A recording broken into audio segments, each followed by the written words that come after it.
Hello, I'm Dr. Kelsey Lowe from the University of Queensland, and I'm a research fellow there currently investigating the Anthropocene, which is a project that deals with climate change and people's impacts to it. Today I'm going to give you a talk on the introduction to archaeology for National Archaeology Week. So the outline of today is, what is archaeology? So this will be a brief definition of what archaeology is, and then I'll discuss the fields of archaeology, the importance of context, which is what we do to define archaeology in general and what it makes a scientific discipline, and then the Australian prehistory.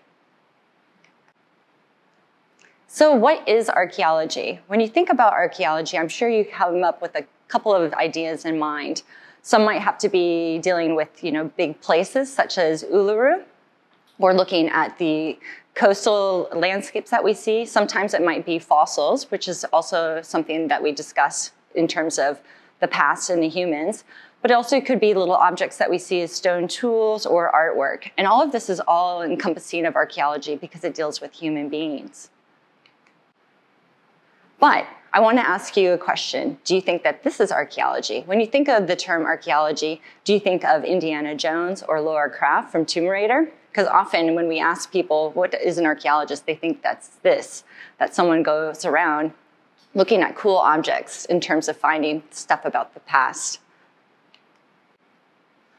However, the term archaeology is something very different. It comes from the Greek word that means the study of what is ancient. So when we think about archaeology, we're looking at something in the past, something that has ties to humans doing something on a landscape, whether they're cooking food or building houses, but living in a place in time of a particular time period.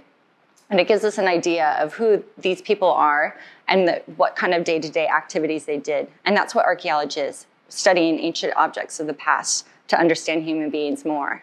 So the term, when we think about archaeology, we're looking at different aspects of the human beings. For example, in this image here, there's myself walking over a site looking at what objects are below the ground.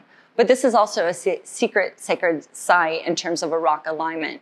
And so one of the things that we can do as archaeologists is get a better understanding of those past people and how they use landscapes. So landscapes is another important term when we think about archaeology. Archaeology also gives us a chance to look below the surface to find that storyline of what's happening in the past and then how it can transfer what we see today.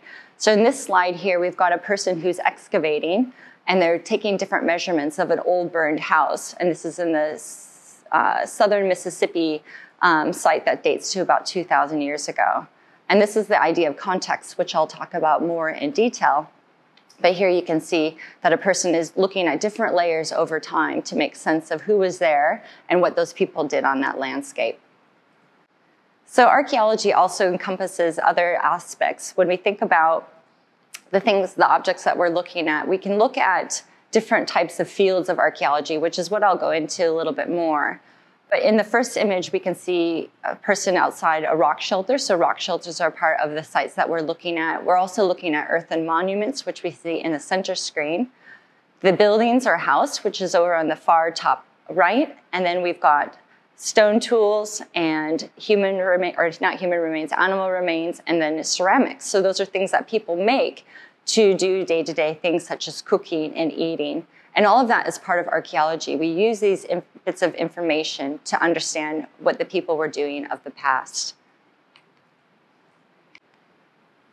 So when I think about archaeology, and if I could give you my definition, it's the study of the material remains of the past, often termed material culture, and the human being's interaction with that material world, the landscape, and the environment, with a better view of understanding the society of the past, but also as the present. Because in order to make sense of what we're doing today, it's good to know a little bit about the past, because we're repeating a lot of the same behaviors and patterns. We're just using different things on the landscape. Today we have houses made out of brick or wood, but back then they used the earth or wood. But we're all kind of doing the similar patterns of behavior. All right. So when we talk about archaeology, some of the things that we aren't as archaeologists, and this is really important because we often get misrepresented in terms of what archaeology is that we're not looking for dinosaurs. We're not part of paleontology. Often people come to me and ask me if I'm a paleontologist, and I have to say, no, I actually study humans. That's what archaeology does. We're also not grave robbers. So we don't go into a site and take material remains from that site. And that's what we have with Indiana Jones, unfortunately. We go to a site, we get permission from the community, and we work together to find information about that past using different tools, surveying techniques, and then through excavation, which is a very scientific way of understanding that past. We're also not treasure hunters. We don't take material and sell it on eBay or any of those platforms that we see today to make money off of what we're finding in the past. We also don't discover paranormal activity, even though we're scientists and we use really cool tools to understand the past. We're not making inferences about, people coming back to life, such as mummies. And then again, I said we don't buy, sell, or price out the material that we are uncovering. And those are really important because often people think archaeologists might be some of those concepts that I have listed here. When I talk about material culture, everything that we have today is part of material culture. It might be something like your phone or the clothes that you're wearing that reflects the kind of culture that you're from or the type of food that you're eating. But for us to understand the past, this is the same thing that we were doing. So we would look at different types of artifacts that people make. So that might be a stone tool or a ceramic vessel, or it might be a symbol that they are using for jewelry or for some type of worshiping object. But we also are looking at the monuments or the material that they made for the buildings that they were living in or the things that they believed that were very spiritual to them. And so in cases when we work in Australia, we have a lot of places on the landscape and mountains and different dream tracks and lines that are part of the story and material culture for those people, what's important to them. One of the things I like to show in this image in the middle is a privy, or it's a toilet, and there's some glass bottles that you might see in there. But that's another material culture, and one of the coolest things that I've probably excavated besides a human burial in Cyprus. And that too tells you a lot about those people because it's all the things that they discarded. We start to get to know about the people who lived in that place, the kind of food they were eating, and the stuff they were using. Material culture also comes from other places. It's not just the objects you have, but it's also the location of where you're living and what represents those places. So in the bottom right slide, I like to show, the different ideas of, you can see the Eiffel Tower, you can see the Colosseum in Rome, and then you can see Big Ben and the tower, or not Big Ben, but I forgot the towers in London. But there is Big Ben over there. But there's just little things that we know, these icons through time that we learn in history, which makes up our material culture. It's a time period that these buildings or places were constructed by a certain group of people, and they have a certain representation and importance to them. A cemetery is a perfect example of that. We've also got places like Machu Picchu, but material culture is also the kind of clothes you're wearing, the objects that you take, and ceremonies that you perform for different types of events throughout the year.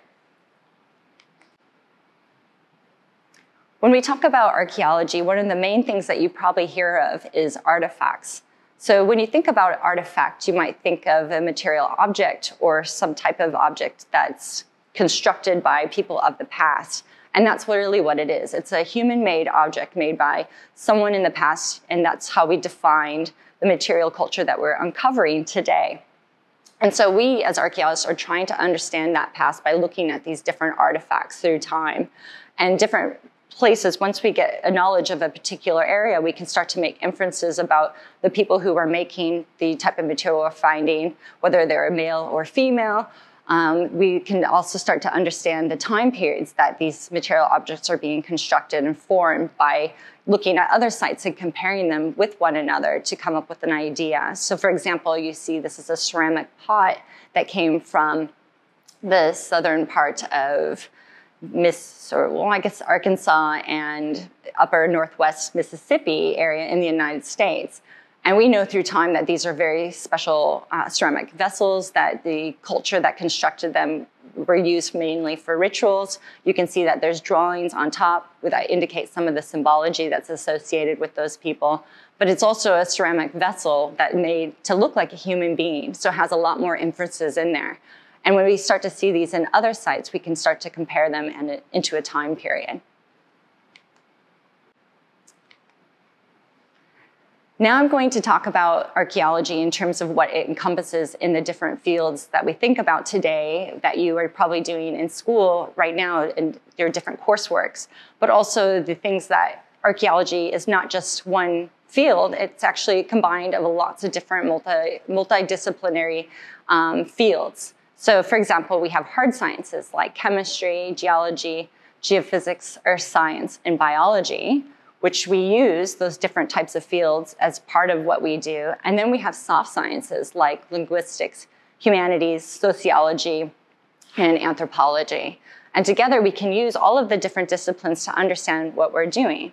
So for example, in my line of field, I use a lot of hard sciences like geophysics to look at landscapes, and I use technology such as different drones and satellite imagery to come up with the idea about that landscape. But I also use my soft sciences that I have a really good conversation and engage with communities quite well to talk about what it is that I'm doing. And so it's the two different sciences we use as part of our discipline. And I'll show you a little bit more about these different fields and specializations. So in this image here, one of the specializations that we can do is maritime archaeology. And in this sense, we can look at vessels underwater through our hard sciences, learning a little bit about the marine and the aquatic life that we need to understand working in a freshwater versus a salinity or saltwater environment. Being able to wear scuba gear, things like that, and being trained to stay underwater for long periods of time. But then also knowing about the decomposition of material when it is in water in a saline environment versus a non-saline environment.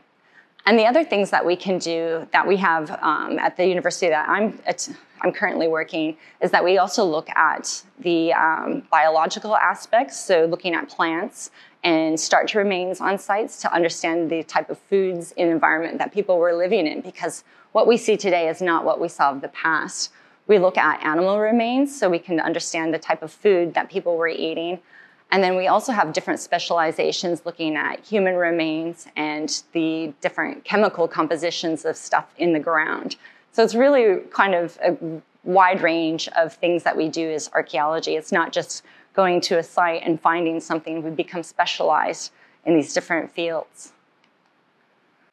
We also have things like experimental archaeology and ethnoarchaeology, which I'd like to throw in there. The experimental side of things allows you to try and take something from the past and replicate it today to see how it might work and how that makes sense. So in this example here, you've got two people reenacting using metal swords for some type of whatever it is that they need to do. But you might make a stone tool or a type of bow and arrow and use that and see how it works and functions, so you can understand when you're looking at artifacts, the functionality of those past artifacts by reconstructing it and testing that. Because that's really what we do, is testing these hypotheses. And then the ethnoarchaeology involves a lot of community engagement with people, talking to current groups today to see what they think about the past and how that might be used to understand the ancient past. So for example, looking at the rituals here in Bolivia and talking to the shaman, who are priests, about what kind of rituals they're constructing and how it might be similar to the rituals that we're constructing even 2,000 years ago, and getting that kind of information from them. So when I talk about archaeology, I was talking about the different fields that we can think about, how we have different specialties in archaeology, but what we also have that's extremely important is this idea of context. So in the image that you see on the left, you can see we have different stratums labeled out in terms of what do we see on the surface.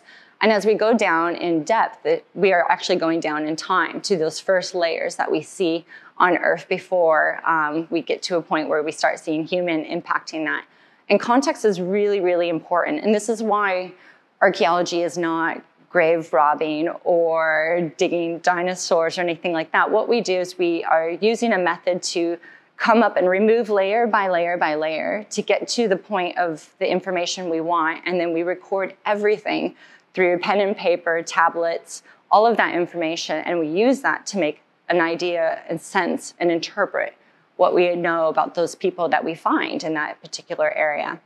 So it's really important that we understand those stratigraphic layers, is what we call, or that context, so we can make an idea of an inference about that time period from starting from the lowest level and then up to the surface is pretty modern, which you can see here, that's that ground surface.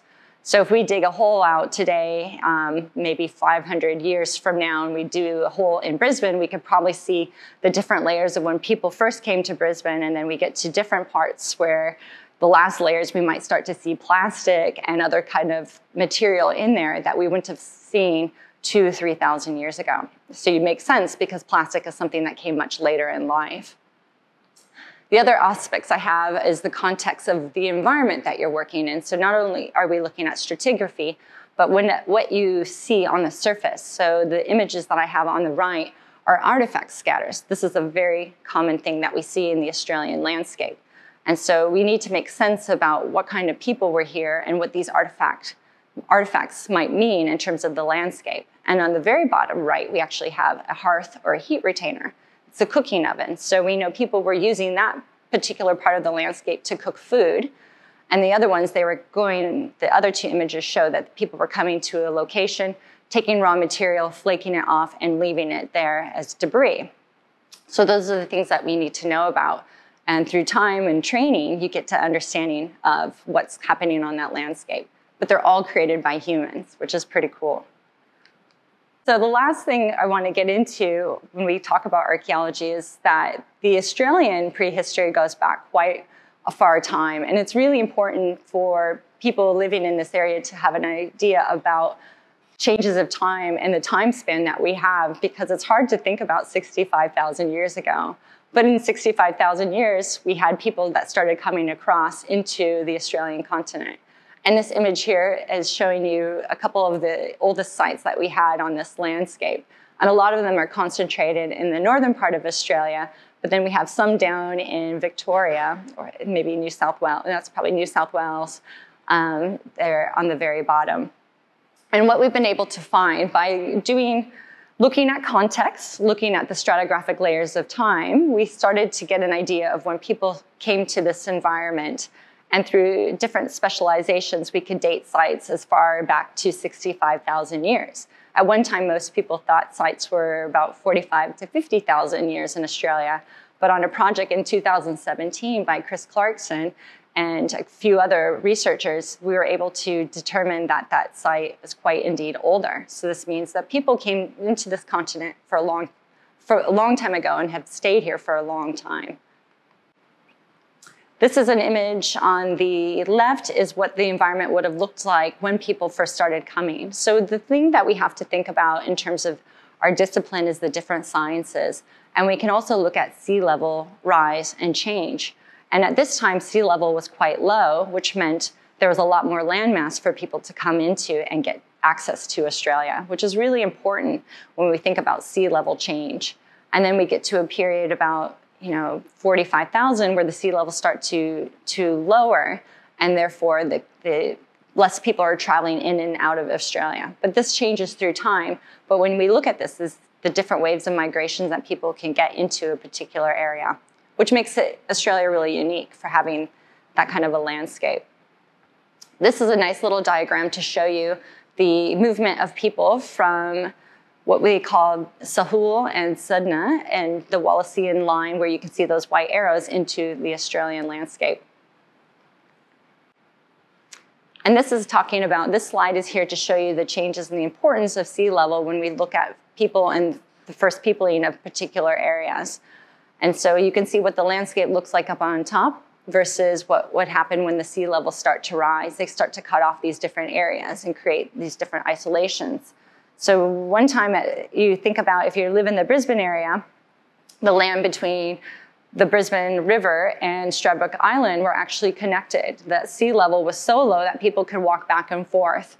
And now today that whole area is cut off because sea levels are rising, and sea levels are still rising today. So it will be really interesting to see what happens in 500 years' time, but where people have to move once sea levels start changing. And then where there might be sites buried underneath that we don't know about because the water is now covering them. These ideas, when I'm talking about this, is that whole concept of human migration. So in archaeology, we want to study and gather some information about the past of where people are coming from. And we kind of know as scientists and with information that we've got through the material culture that people started out of Africa. And you can see in that diagram on the bottom left that people came out of Africa and started to make their way across different parts of the world and the landscape. And you can see the little line that's going down over through southern India into what is now Australia. But then there's the migrations of people moving into Europe and then all the way over to North America, which you could probably hear by my accent is where people started to come into the continent that I grew up in and then made their way down to South America. And it's really important to understand this. And again, we get this information because we're looking at this material culture. We're trying to understand the context of which the material is coming from, and we date that to time periods that make sense of, and then we can put these stories together in pieces to get an interpretation. And it's interesting that I put the slide on the right to talk about when people did come to Australia, there's always been different arguments about the migrations in terms of people settling on the outside of the continent or making their way through the central bit. And there's a lot more material we need to keep finding to kind of refine that idea of the history of this continent and how people settled here. But it's pretty cool to see that the more research and archaeology that we can do, we get a better understanding of these past people. In this one, this is the different migrations that have been proposed by Bird et al. In 2016 and 18, and it's just showing you those pathways that people took into the continent. And I'm showing you these slides because I want you to get an understanding of how people came into Australia and where they settled and what it is that we still don't know, but we want to find out more in terms of their movement. And we start to get a little bit more information about 30,000 years ago. But the preservation is not as ideal here in Australia. So it can be very complicated when you try to find things that are older than 30,000. So that's one of the challenges of living in a place where the landscape is much more weathered than what we see in North America, for example, or even in South America. So there's things that we have to think about as archaeologists using the different tools we have. And we look more into those hard sciences to get a better understanding of how to interpret that past. So I guess in all for this interpretation or this presentation, it was a brief introduction to archaeology. The idea here is to get you enthused about the human past and know that there's a time scale, even in Australia, that goes back 65,000 years in terms of when people first came here. And that the type of job that I do is to incorporate different disciplines and working together with other people who are specialized to make some inferences about who people were, where they went, how they moved on that landscape, and what kind of things they were doing, day-to-day activities, their ritual activities, the foods they were eating, and why they lived in particular places, because the environment would have been very different than what we see today. And so you can't just rely on one aspect of archaeology. You can be an archaeologist specialized in many different ways. But all in end, it's looking at that material past. Thanks for celebrating National Archaeology Week with me. If you want to check out for any additional information, please check out the Cross River Whale website or the National Archaeology website for more information. There's a lot of events that are going to be happening in Queensland as well as the rest of Australia. Thank you.